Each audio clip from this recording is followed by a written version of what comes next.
So, one of my other objections, other than trying to stop David Cameron, the madman, overpopulating Britain so much as to massive extents of the state, and so much overpopulating Britain, we're all driven into the sea. No, I've no power to stop that. Never mind.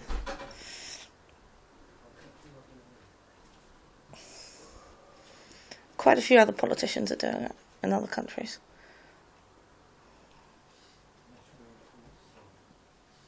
I think it's their primordial instincts as fathers and mothers gone mad. Got no idea what this costs the state. It costs the state about half their bloody budget, I wrote.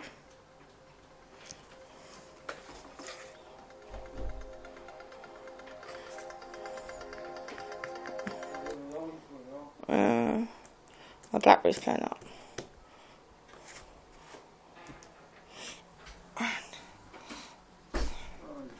This doesn't happen in America. America has got a very big state. It's mostly free market.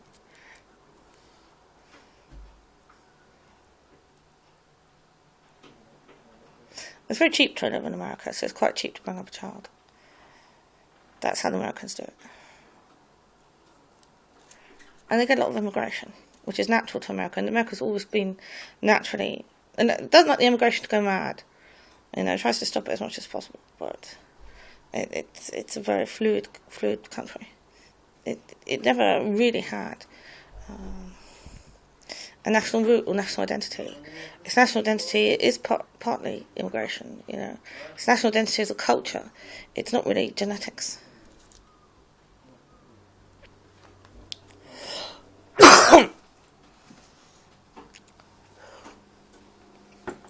So they have to stop immigration going mad.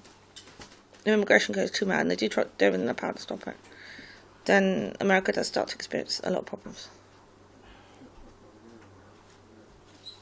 A steady flow is natural.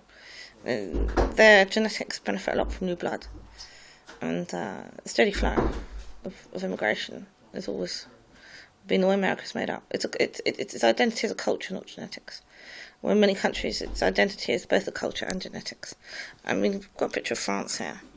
That's the one that is most genetic and deeply cultural. It's both deeply cultural and deeply genetic. And they don't benefit hardly at all from immigration. They need very, very little. In fact, it causes them a hell of a lot of problems with immigration.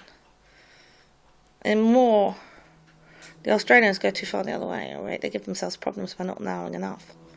They give themselves problems with their genetics. Not enough new blood. They give themselves problems with genetics, diseases and conditions. Especially, they're very, very pale skin. If there's nothing to darken the pigment of the skin, in terms of darker skinned people integrating into their genetics, they get any amount of problems with skin cancer and skin conditions.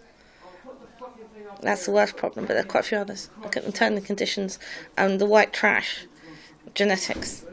They get any amount of problems with them. They don't allow in enough new blood.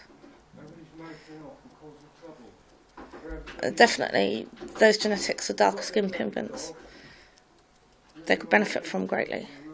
They need about 20% immigration. No less than 10%. Can I just put the bicycle away and put it down? Or they would cause themselves problems with illness. You got your dog? We didn't have anything to do with that. But the French, they need no more than about 1% immigration to be healthy. And they're just built a bit differently, the French. Deeply, deeply cultural, deeply, deeply genetic. That causes any amount of problems with immigration. They're far more sensitive. I mean, the ones that should be protecting their borders the way the Australians are the French.